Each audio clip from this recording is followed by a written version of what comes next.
notes and myself. That's right. Interesting topic, listening war, especially with all the drama that we've been dealing with in our country this past week. Couldn't help but think about the use the title "A Season for Occupation."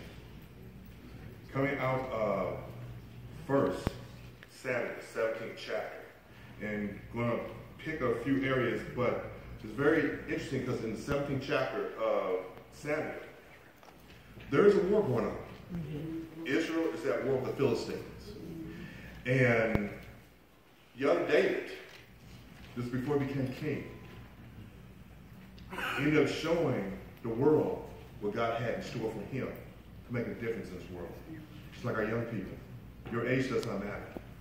A lot of people do not realize that the second president of the United States, John Adams, he was the ambassador for the United States to France at the age of 9. Okay, that's third grade. Okay, and we're thinking that, oh, the kids, give them time to grow up. No. You got to understand, Satan's out to take you out early, so you need to step up to the plate early.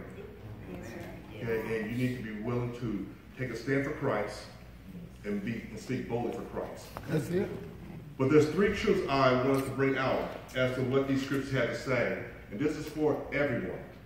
In the season of occupation, before you can occupy what God has given you, there has to be a season of being stirred up in your soul.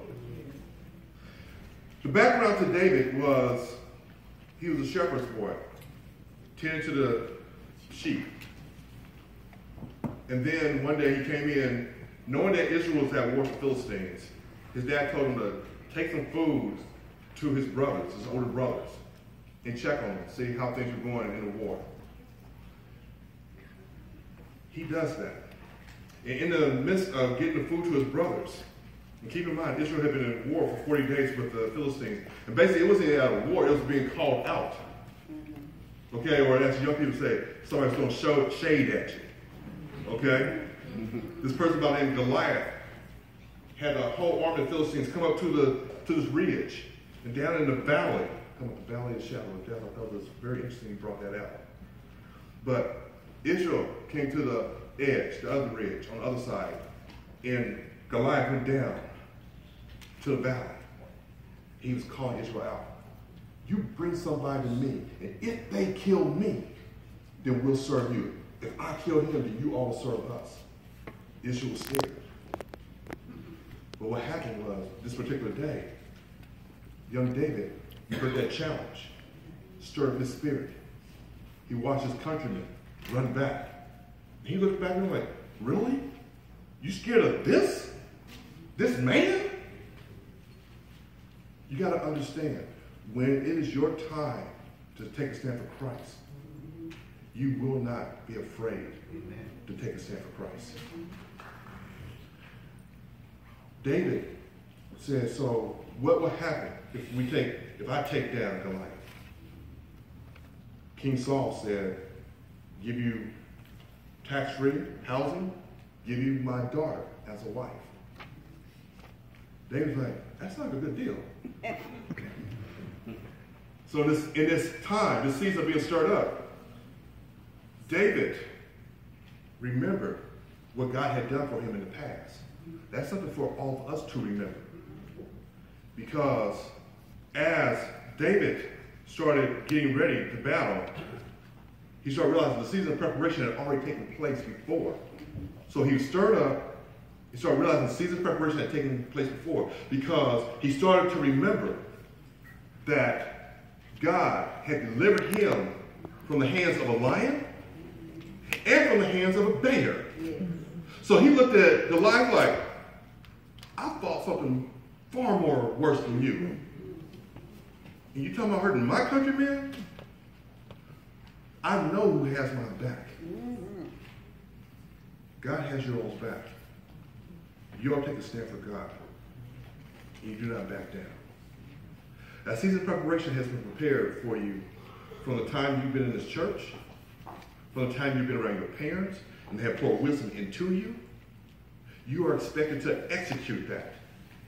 You are like that bamboo tree, where when you plant the bamboo tree, you have to water every day for 5 years. You don't see anything happening for 5 years. And also in that 5th year, it finally comes to the ground. And then it grows something great. Where now all of a sudden you have coconuts that come out. But for 5 years, you do not see any results. So you think. This is what preparation is all about. You all have been prepared for success. And you all are expected to succeed because of who you live for. You live for Jesus. You're not living for yourself. That goes for everybody in here. You are living for Jesus. You're not living for yourself. Then, after the season of being stirred up has occurred, the season of preparation has occurred, this is the season of victory comes your way. I love what it showed when Goliath had called David out. And he had the sword, he had the spear, had a shield. He knew he was going to defeat David. He ran down to the valley. And I just want to give you these few scriptures, what David did. In 1 Samuel 17 chapter 48 and 49. Then it happened when the Philistines rose and came and drew near to meet David, that David ran quickly toward the battle line to meet the Philistine. And David put his hands in his bag and took from it a stone and slung it and struck the Philistine in the forehead. And the stone sank into his forehead so that he fell on his face to the ground. See, when the season of victory comes, you're not going to run away. You're going to run toward the battle. You're going to be ready to engage, knowing that if your life is lost while engaging, you lost it for a good reason, which is for Christ. David ran toward Goliath. David did not back down. David knew that God had his back. And that's for all of us to remember. Do not be afraid to take a stand for Christ. Do not be afraid to engage for Christ. Do not be afraid to fight for Christ. In this environment that we're in right now, just like what was said, pray for your enemy. That's the question I was asking Sunday school this morning. What do we do with like what's happening in Charlottesville? Pray for them. You pray for them. Pray for those who despitefully use you. Pray for those who hate you. Love conquers hate. Mm-hmm. Not hate conquers hate. Love conquers hate. Love is what kept Jesus on that cross. Mm-hmm. Love is what caused Jesus to get up off out of the grave for you and for me.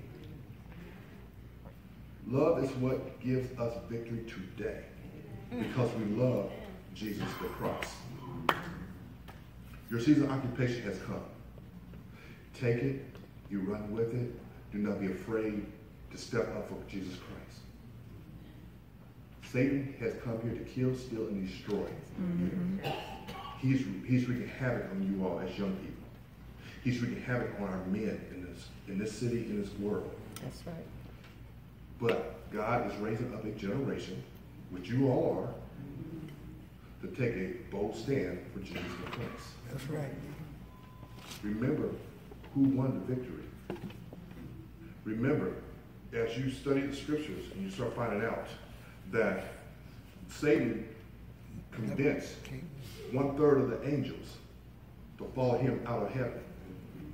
But see, we keep forgetting, if you know your mathematics, you got 1/3. So that means for every one angel that stands against you, you got 2/3. Okay, so you got 2 angels that stand with you. Yes. Yeah. Okay? That's how you get the whole number 1. 1, 2, 3. 3 over 3. Think about the fractions here, okay? So 1 angel stands against you, you got 2 angels for you. Amen. You're on the winning side. Right. Satan has lost. Do not be afraid to stand up for Jesus Christ. Do not be afraid to speak boldly for Jesus Christ. Do not be afraid to love for Jesus Christ. Do not be afraid to just love others. The victory's already been given to you. There's a reason why the Bible says that Satan has but a short season, because he is on the losing end of this stick. Mm-hmm. You already won. Quit letting Satan lie to you. We pray for you to have success in life. We want you to be able to get out of Kansas City and be able to go to school where you do not become a casualty like our young brother 3 days ago. That hurt my spirit. Less than 12 hours away from going to college. Yes. You guys have such greatness waiting for you, but Satan is here to kill, steal, and destroy. That's all Satan wants to do, to destroy that man's life. This is real. This is war.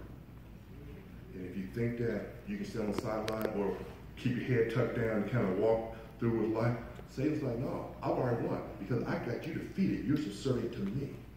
That's why you hold your head up high. You hold your chest out front because you are standing up for Jesus the Christ. There is no such thing as being passive in this world. War means that you either stand up and fight or you lay down and die. Stand up and fight. The warrior Jesus has already shown you how to win. He's already given his word. You let that move inside you. Let the road meet the road in your daily life. Mm-hmm. This is what living for Jesus is all about. To live for Christ, and if you die, you gain. To live for Christ means that you've got the victory in your hand. To die means you even gain greater because you will be with Jesus in the presence. So either way, it's a win-win situation for you. It's a win-win situation. Remember, the season of occupation is now, not later. Take it. Run with it.